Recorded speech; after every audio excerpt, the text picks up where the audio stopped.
ജാനെ നമ്മളെ പോഡ്കാസ്റ്റിൽ എപ്പോഴും റിക്കറിംഗ് ആയിട്ട് പറയുന്നതാണ് ഇങ്ങനെ ഗേൾസ് ഫ്രണ്ട്ഷിപ്പ് ഡ്രാമാസ് അല്ലെ ഗേൾസ് ഡ്രാമാസ് എന്നൊക്കെയുള്ള കാര്യങ്ങള് നമ്മളെ ഞാൻ ഈ പോഡ്കാസ്റ്റിൽ ഒന്നും പറയാറില്ല, നീയാണ് ഗേൾസ് ഫ്രണ്ട്സ് അല്ല അതെ ശരിയാ ശരി. അപ്പൊ ഞാനിങ്ങനെ കോളേജിൽ നിന്ന് സെബീറിന്റെ ഫ്രണ്ട്, അതെ ഞാൻ കോളേജിൽ നിന്ന് ഇങ്ങനെ ഓരോ എക്സ്പീരിയൻസ് ഒക്കെ കാണുമ്പോഴാണ് നമ്മൾ പറയുന്നത്. അല്ല നമ്മളൊരു ഇൻസ്റ്റിങ്ക്റ്റ് ഒന്നും എടുത്ത് പറയല്ലോ, കണ്ട കാഴ്ചകൾ, ലൈഫ് എക്സ്പീരിയൻസസ്. അപ്പൊ ഈ അടുത്ത് ഞങ്ങൾക്ക് ഒരു ഗ്രൂപ്പ് പ്രൊജക്ട് ഉണ്ടായിരുന്നു. വീണ്ടും ഗ്രൂപ്പ് പ്രൊജക്ട്. അപ്പൊ ഗ്രൂപ്പ് പ്രൊജക്ടില് ഞാൻ ഒരു ആൺകുട്ടിയും പിന്നെ ബാക്കി 4 പെൺകുട്ടികളായിരുന്നു. സാറാണ് നമ്മള് ഗ്രൂപ്പ് ഇങ്ങനെ ഡിവൈഡ് ചെയ്തിട്ടുണ്ടായത്. എന്താടാ അങ്ങനെ നമ്മളെ ഗ്രൂപ്പ് പ്രൊജക്ട് ഇങ്ങനെ തുടങ്ങിയൊക്കെ ചെയ്ത് അതില് ഒരു പെൺകുട്ടി എന്റെ ഭയങ്കര ഒരു ക്ലോസ് ഫ്രണ്ടാ, ബാക്കി 3 പെൺകുട്ടികൾ എന്റെ ഒരു ക്ലാസ്മേറ്റ്സ് ആണ്. അപ്പൊ അങ്ങനെ വർക്കൊക്കെ തുടങ്ങി. അപ്പൊ ഞാനിങ്ങനെ മാക്സിമം നൈസില് ഇങ്ങനെ അതായത് എന്തെങ്കിലുമൊക്കെ ഒരു പണിയൊക്കെ ചെയ്താണ് പണി ചെയ്തെന്നുള്ള രീതിയിലൊക്കെ വരുത്തി തിരിച്ചു. ആ ടൈപ്പാ കൊണ്ട് പണിയെടുപ്പിച്ചിട്ട് ഗ്രൂപ്പിൽ ഇങ്ങനെ അതെ, കാരണം നമുക്ക് ഇവർക്കൊന്നും വർക്കൊന്നും മര്യാദക്ക് ആയിട്ടില്ല. വെറുതെ അല്ല, ഇവർക്ക് ഫുൾ ടൈം ജോബ് ഇതാണ്, സ്റ്റഡിയാണ്, വർക്ക് ആയിട്ടില്ല. നമ്മൾ ഈ വർക്ക് സ്റ്റഡി പാർട്ട് ടൈം പോലും അല്ല. അതെ, ഇതിന്റെ ഇടയിൽ കൊണ്ടടക്കല്ല. അപ്പൊ ഞാനിങ്ങനെ ഒരു കോൺട്രിബ്യൂഷൻ ഇങ്ങനെ കൊടുക്കും. അപ്പം ലാസ്റ്റ് ഒരു അസൈൻമെന്റ് വന്നില്ല, നമ്മളിങ്ങനെ കോണ്ടന്റ് കലണ്ടറും സംഭവങ്ങളൊക്കെ എന്തൊക്കെ ഇങ്ങനെ സെറ്റ് ആക്കിയിട്ട് ഇട്ട് കൊടുക്കണം. അപ്പൊ അതിൽ 1-2 കാര്യങ്ങൾ ഡോക് ഫയലിൽ ആഡ് ചെയ്യാൻ എന്റെ ക്ലോസ് ഫ്രണ്ട് മറന്നു. എല്ലാരും കണ്ടന്റ് കൊടുത്തിട്ട് എന്റെ ക്ലോസ് ഫ്രണ്ട് ആണ് ഡോക് ഫയൽ ഉണ്ടാക്കുന്നത്. അതിലൊരു കാര്യം ആഡ് ചെയ്യാൻ ഇവള് മറന്ന്. അപ്പൊ ഇവള് എന്ത് ചെയ്താണ്, ഇവളിത് സബ്മിറ്റ് ചെയ്യണതിന്റെ ഒരു 3-4 മണിക്കൂർ മുന്നേ ഗ്രൂപ്പിൽ ഇട്ടിട്ട് എല്ലാരോടും നിങ്ങൾ ചെക്ക് ചെയ്ത് നോക്കി, എന്തെങ്കിലുമൊക്കെ ഉണ്ടെങ്കിൽ പറഞ്ഞോളൂ, ഞാൻ എഡിറ്റ് ചെയ്തോളാം എന്നൊക്കെ പറഞ്ഞിട്ടിട്ടുണ്ട്. ആരുടെ റിപ്ലൈ ഒന്നും വന്നില്ല. ഞാൻ നോക്കിയിട്ട് തന്നെ ഇല്ല, ഞാൻ എന്തെങ്കിലുമൊക്കെ ഇട്ടോട്ടെ 60% മുകളിൽ മാർക്ക് കിട്ടിയാൽ മതി, പിടിച്ചു പോകാനുള്ള രീതിയിലാണ് ഞാൻ ഇവിടെ നിൽക്കണത്. ഇവരൊക്കെ 90 എയിം ചെയ്യുന്നത്. അങ്ങനെ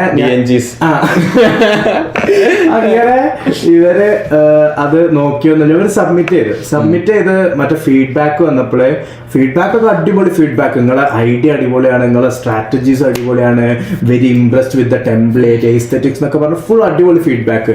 മാർക്ക് നോക്കുമ്പോ 67 ഉള്ളൂ. അപ്പൊ ഞാൻ ഇത്രയും ഫീഡ്ബാക്ക് പിന്നെന്തോ 67. അപ്പൊ നമ്മള് കുറച്ചുകൂടി ഡീറ്റെയിൽ ആയിട്ട് ഇതിന്റെ റൂബ്രിക് എടുത്ത് നോക്കിയപ്പോ ഈ സംഭവം ഇതിൽ ആഡ് ചെയ്യാൻ വിട്ടോണ്ടാണ് ഇതായത്. അതില് ഗ്രൂപ്പിൽ അങ്ങോട്ട് വന്നാണ്ട് ബാക്കിയുള്ള 3 പെൺകുട്ടികളുണ്ടല്ലോ, ഇവരെന്റെ ക്ലോസ് ഫ്രണ്ടിനെ അങ്ങോട്ട് ബാഷ് ചെയ്യാൻ തുടങ്ങി. ഈ എന്ത് പണിയാണ്, കാരണം പെൺകുട്ടികളല്ലേ. നമ്മളെ ആൺകുട്ടികളൊരു ഗ്രൂപ്പ് ആണെങ്കിൽ 68 കിട്ടി നമ്മൾ ഒരിക്കലും സംസാരിക്കാതെ നിൽക്കൂല. ആ സാലഡ് അടുത്തേലും നമുക്ക് റെഡി ആക്കാം, 68 കിട്ടിയില്ലേ എന്നൊക്കെ പറഞ്ഞാണ്ട് ഇവര് ഫുൾ അങ്ങോട്ട് ബാഷ് ചെയ്യാൻ തുടങ്ങി ഇവളെ. അതായത് ഈ എന്താണ്, ഈ എവിടെ നോക്കിയിട്ടാണ് ഇത് ചെയ്തത്, അങ്ങനെ ഇത് എന്നൊക്കെ പറഞ്ഞു. ഇവളാണെങ്കിൽ ഇതിന്റെ പ്രസന്റേഷനും, അതായത് വേറൊരു പെൺകുട്ടി പ്രസന്റേഷൻ ഉണ്ടാക്കാന്ന് പറഞ്ഞിരുന്നു, എന്നിട്ട് ഇവളെ അയച്ച്. അപ്പൊ ഈ കുട്ടി പറഞ്ഞാല് ഈ പ്രസന്റേഷൻ ഭയങ്കര മിനിമൽ ആയിട്ടാണ് ഉണ്ടാക്കിയത്. അതായത് ഇപ്പം നമ്മളൊരു 3rd ക്ലാസ്സിലൊക്കെ ആണെങ്കിൽ ആ ലെവലിൽ നമുക്ക് ഉണ്ടാക്കാം. ഞാനെപ്പോഴും അങ്ങനെയൊക്കെ എനിക്ക് സ്ലൈഡ് ഷോയിൽ സ്കില്ല് വേണ്ട, കാരണം ക്യാൻവയിലാണ് ഉണ്ടാക്കുന്നത്. ക്യാൻവയിൽ ഇഷ്ടംപോലെ അടിപൊളി കുറച്ച് കഴിവുകേട് അങ്ങനെ ഈ കുട്ടി അയച്ച പ്രസന്റേഷൻ ഇവള് ഇരുന്ന് അത് ഫുൾ മാറ്റി അടിപൊളി ആക്കിയാണ്ടൊക്കെയാണ് അടിപൊളി ആക്കിയാണ്ടൊക്കെയാണ് സെൻഡ് ചെയ്തത്. അപ്പൊ ഇവൾക്ക് ഇതൊക്കെ കണ്ടപ്പോ ആകെ അങ്ങോട്ട് ദേഷ്യം വന്ന്, കാരണം എല്ലാരും കാട്ടി കൂടുതൽ ഇവളാണ് ഈ അസൈൻമെന്റിൽ വർക്ക് ചെയ്തത്. എന്നിട്ട് ഒന്നങ്ങോട്ട് മറന്നു, അതും ഇവളെ അയച്ചതാണ് ഈ ഫയല്, ഇവര് നോക്കാതെ നമ്മള് സബ്മിറ്റ് ചെയ്തോളാണ്. എന്തെങ്കിലും പ്രശ്നം ഉണ്ടെങ്കിൽ പറയുന്നു പറഞ്ഞിട്ട് കൊടുത്തിട്ട് ഇവരൊന്നും പറയാതെ നിന്നിട്ട് പിന്നെ പ്രശ്നം വന്നിട്ട് പറഞ്ഞ് എന്താണ് അങ്ങനെ ചെയ്ത് എങ്ങനെ ചെയ്തെന്നൊക്കെ പറഞ്ഞു. ശരി അങ്ങോട്ട് ഇവരാണെങ്കിൽ ഇവര് ഫുൾ പാരഗ്രാഫ് ആട്ടെ. ഞാനിതൊക്കെ രാത്രി അത് കാണണേ, ഇവര് ഫുൾ ഇടിവെട്ടുന്ന സൗണ്ട്, ഒരു ഫുൾ പാരഗ്രാഫ്സും കാര്യങ്ങളൊക്കെ ഭയങ്കര റൂഡായിട്ടൊക്കെ. പിന്നെ എന്റെ ഫ്രണ്ട് ആണെങ്കിൽ ഒരു പാവത്താനാണ്, ആരോട് റൂഡായി സംസാരിക്കാനൊന്നും ആരും അറിയില്ല, ഒരു പാവാണ്.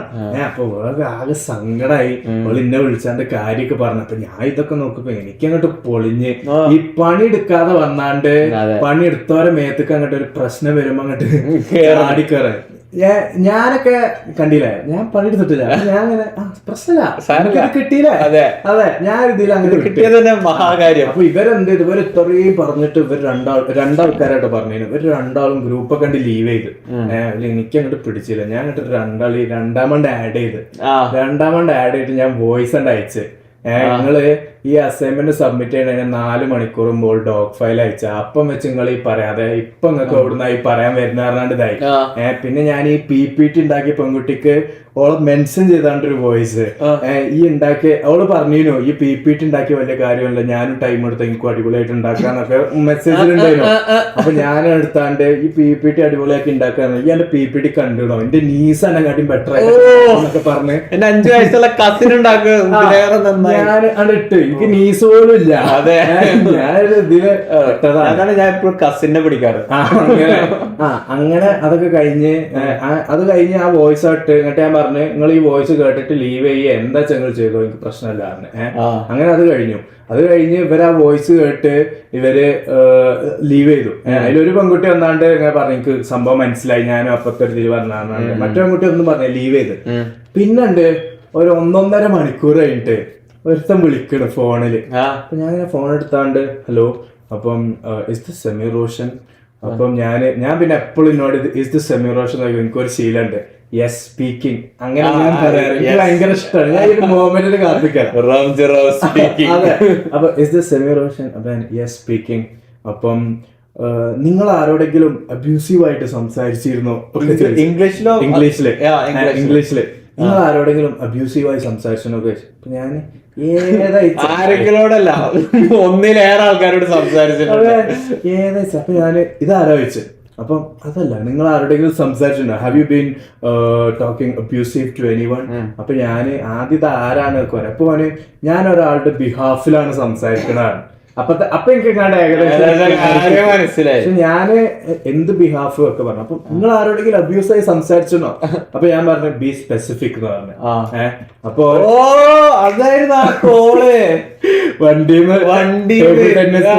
ഞങ്ങള് ടേബിൾ ടെന്നീസിന്റെ ഒരു ടൂർണമെന്റ് കഴിഞ്ഞ് തിരിച്ച് മടങ്ങിയായിരുന്നു. അപ്പൊ ഉണ്ട് സെമീർ ഇതുപോലെ ബി സ്പെസിഫിക്, ഭയങ്കര സെമീറൊക്കെ അഡമന്റ് ആയിട്ട് ടഫ് ആയിട്ടുള്ള മറുപടി. അപ്പൊ ഞാനും നിയാസ് ഇങ്ങനെ തമ്മിലൊക്കെ ഇട്ട് ചെക്കൻ ഫുള്ള് കലിപ്പിലാണ്. അപ്പൊ ഞാൻ ബി സ്പെസിഫിക് ടൂർണമെന്റ് തോറ്റ ഇവനെ വളരെയധികം ബാധിച്ചു. വീട്ടിൽ ഞങ്ങള് പൊട്ടിപ്പോയി. ഞങ്ങള് 3 ആള് തോറ്റതായിട്ട് വണ്ടിയിൽ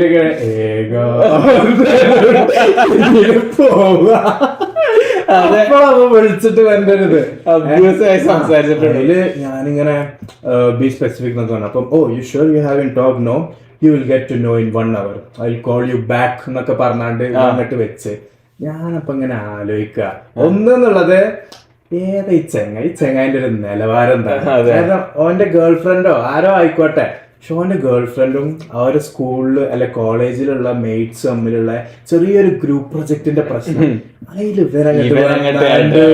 മർദ്ദ ഇങ്ങനെ നിന്ന് എന്റെ പെണ്ണിനെ അബ്യൂസ് ചെയ്തോടാ എന്നൊക്കെ ചോദിച്ച് ഞാനിങ്ങനെ ലെവൽ. പിന്നെ എന്റെ കോളൊന്നും വന്നില്ല കേട്ടോ.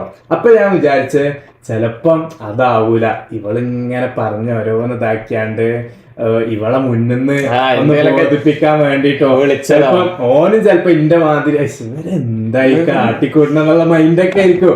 പക്ഷെ ഓരോ മുന്നിന്ന് ഇവൻ ചിലപ്പോ അഞ്ഞിപ്പോ ഇവക്കൊരു ഇത് വേണ്ടാച്ചിട്ടാണ് വിളിച്ചത്. പിന്നെ ഇവൻ നൈസിലങ്ങട്ട് ഒഴിവാക്കേ, അല്ലെങ്കിൽ പിന്നെ വിളിച്ചതിന്റെ ഷോള് അഞ്ഞിപ്പ ഒന്നും വേണ്ട എന്നൊക്കെ പറഞ്ഞ എന്തെങ്കിലൊക്കെ ആവാം. പക്ഷെ ഞാനാണെങ്കിൽ അന്ന് വരെ സി യു ഇൻ 1 hour എന്നൊക്കെ പറഞ്ഞപ്പോ ഞാൻ വിചാരിച്ചു ഇപ്പം ബോയ്സ് ഒക്കെ ആയിട്ട് ഹുഡിലൊക്കെ വരും. ഞാനാണെങ്കിൽ എന്റെ ഹോക്കി ഞാൻ അന്ന് ലൈക്ക് ഞാനും ജയാനും അന്ന് ഒരുമിച്ചുള്ളത്. അപ്പൊ ഞാനാണെങ്കിൽ ജയ ഉണ്ടല്ലോ ഒരാള് മതിയടാ, 2 ആൾക്കാരെ മതി ഇതൊക്കെ ഞാൻ കാനഡയിൽ ഒരു പോലീസ് കേസ്. അതെ, സൗദിയിൽ തന്നെ പോലീസ് പിടിച്ച എനിക്ക് മതിയായില്ല, ഇനിയിപ്പോ കാനഡയിൽ നിന്നും പിടിക്കട്ടെ. അപ്പൊ ഞാൻ അതിങ്ങനെ ഷെയർ ചെയ്യാന്ന് വിചാരിച്ചു. അപ്പൊ അത്ര ഉള്ളു സ്റ്റോറി. എന്നിട്ട് പിന്നെ അതൊന്നും ഒന്നും കേട്ടില്ല. പിന്നെ അതിന്റെ ഒരു ഇതുണ്ടായില്ല. പിന്നെ ഞങ്ങൾക്ക് റീഡിംഗ് വീക്കായി. റീഡിംഗ് വീക്ക് ഇവിടെ ഓരോ സെമ്മ് ഒരു മാസമൊക്കെ ക്ലാസ് കഴിയുമ്പോൾ ഒരാഴ്ച ലീവ് ഫുൾ ആയിട്ട് കൊടുക്കും. പിന്നെ ഇനിയിപ്പോ അതൊക്കെ കഴിഞ്ഞ് ക്ലാസ്സിലൊക്കെ എത്തുമ്പോഴത്തേനും ഒരാൾക്ക് മറന്നിട്ടുണ്ടാവും. ഒരു അടി വരേണ്ടതായിരുന്നു. ഞാൻ അങ്ങനെ റൈറ്റ് ഹാൻഡ് ഇങ്ങനെ ബാക്കിൽ ഇങ്ങനെ റെഡി ചെയ്തു. ഞാൻ പറഞ്ഞു ടെക്നിക്ക് ഒന്നും സെമീർ മറന്നിട്ടില്ല. ഇവിടെ കാനഡ ആവുമ്പോ വെടിയായിരിക്കും, അടിയാവില്ല. ഇവര് ഇന്ത്യൻസാ, വെടിയൊക്കെ ഉള്ള ധൈര്യമൊന്നുമില്ല.